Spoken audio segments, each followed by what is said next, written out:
The other thing I can do as well, on the front wheel, it's just a normal 14-inch Granada wheel, low profile. I'm starting to get a collection of transit tyres now, which is better. They've got thicker walls and they don't punch up so easy. Now on the back, if you notice, there's a 4-stud wheel. Not a 5, a Granada, it's a 5, this is a 4. It's a 30-inch chunky. What we do is just take the heads off, go get a machine, put them back on the car, and then you can run 14-inch Ford wheels instead of 13-inch Ford wheels instead of 14-inch Ford wheels. Which lowers the gear in and gives you more power.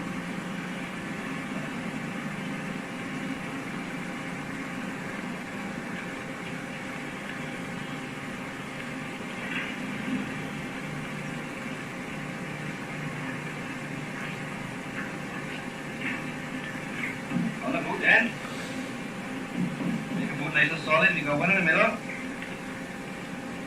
You got one end right down over the very edge, on the edge. Same on the other side as well.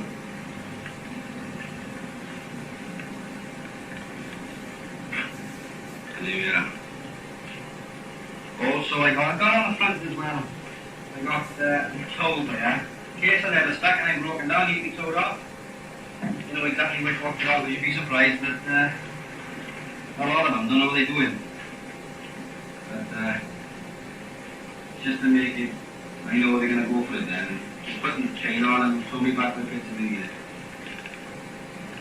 Also got a brake light on the back.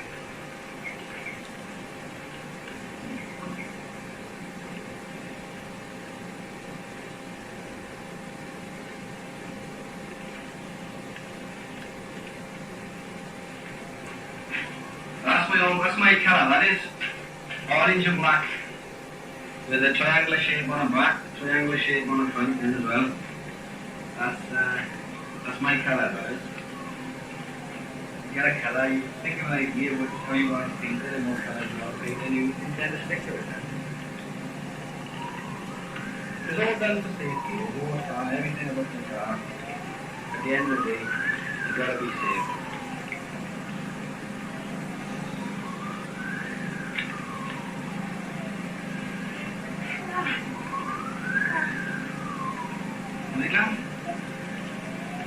Also we got harnesses as well. Just go right, hold in the back of the car, up over your shoulders, right down, and then you got one end going right over your lap. Quick release, just like a normal seatbelt fit in. Press that, and out you get.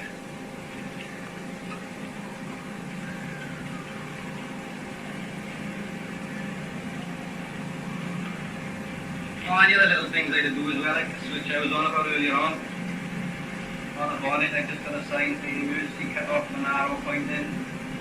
So there's no wondering. They can just go straight to it, flick the switch, and that's it. There you are.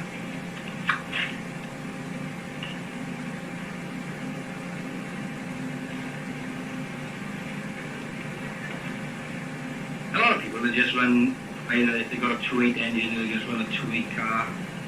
Most of the people will just set their cars up as they are, they just strip them down. They get a car that's running, they strip it all down, put their cage in and the harnesses and everything, and away they go. With us, we basically get a car, we strip it right down, we put our own engine, our own gearboxes, like I said, 2.8, 2.3 gearbox, 2 litre diff. That's about the best setup you can have. Because with a 2.3 gearbox, it makes the gears a bit smaller, which makes the car go faster. Then it goes to a 2 litre diff, which makes it even go faster again. And like I said, with a 13-inch wheel, gives you that bit extra more. Here's my J car. That's what carries all the fuel for the race car. So 19 litres, that is. Plenty, we don't use any more than 15 litres when we race it. Another thing we can do as well, on the racing cars, they need it mostly in wagon racing, I know, but even with the racing I can do, prop shafts, which is on that car as well, over there, which which are cut down and welded. Makes them a little bit shorter, so when the engine and gearbox starts jumping about when you're racing on the track, it's supposed to be flat out more or less all the time. Stops the gearbox hitting the front of the top shaft and damaging the gearbox. Now in the back racing, with it crashing all the time, the engine does move back, and that's the type of thing they need to do. Otherwise, it's puts you out of the race. So like I said earlier on the back of that car here, we need to use what we call chunkies, which are these. They're mud and snow tyres. If you can notice the holes, as it is now it's a dirt tyre, you can screw spikes, which you can buy from rally shops, into these holes, and then you can drive around on the snow. As well. My little workbench, all the stuff on it that I need, my bikes, all my needles of wire, should be used a lot of. Parts of plastic ties that you can use a lot of. And we got silicone, use a lot of that too. Roll lamps, clamps, all sorts of bits and bobs.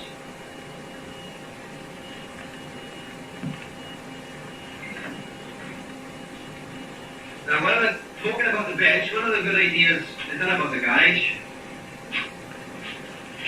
is we all know the diesel or carbon monoxide. Well, at the back there, we run a scaffolding tube through the bench, and it sticks out about 4 inches above the back of the garage. All that's connected to a pipe, only a Luger pipe. And I got fitments and different sizes and all stuff to fit on it. And I just put that on the back of the exhaust. So I can keep a car running in here. And it's all nice and safe, all the fuels go outside and we don't breathe in anything. Right, this is my favourite toy, the engine hoist. Got off Eddie a couple of years ago.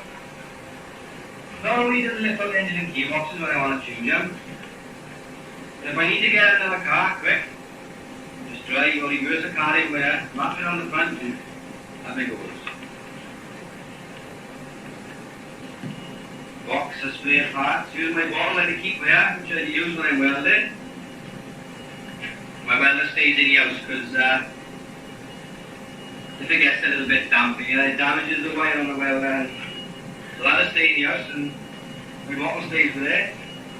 Here's my batteries, which is over at the side of the garage. There's the alarm right up the top. All that's connected to a door switch just down there. And well, it keeps all the little pieces going. Here's my compressor. Use that for blowing up tyres and for all the things like little guns for cleaning out carburetors when they get dirty. Paraffin guns for cleaning all the engines down.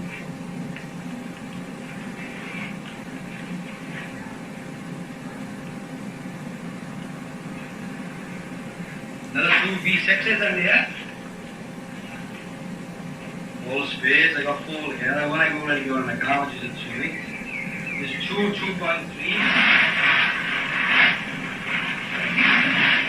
And there. Which is all spare engines, all good engines. But 2.3 is my race last year, so I'm giving it a little rest now. And to be safe again, I got a fire extinguisher there.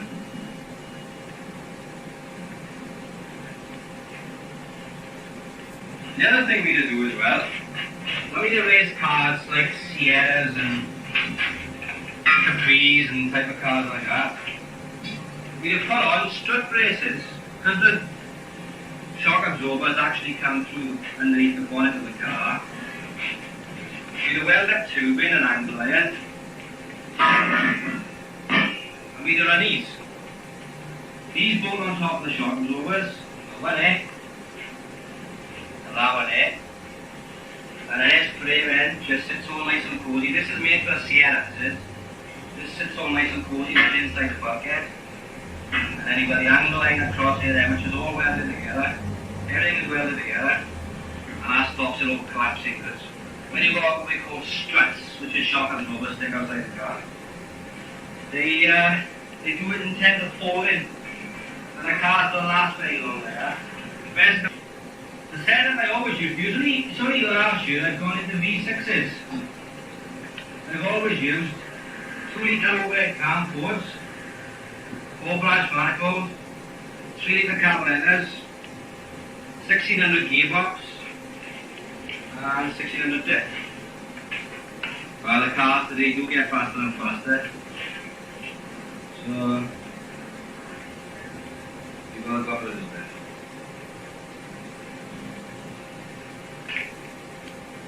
You're very faster than when I see in there. The other little thing I had to do as well, with the air filter, I haven't done it all for an hour already, the top one there.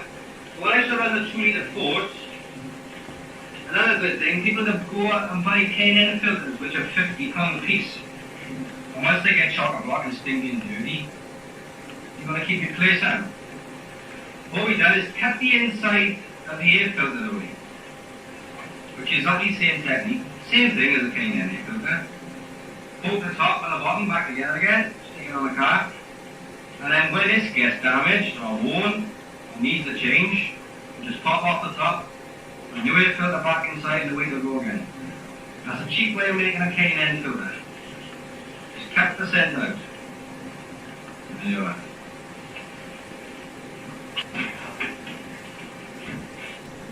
Oh, I'll show you the alarm now what it sounds like. It's a normal car alarm, I swear, it's a door switch. Quite loud.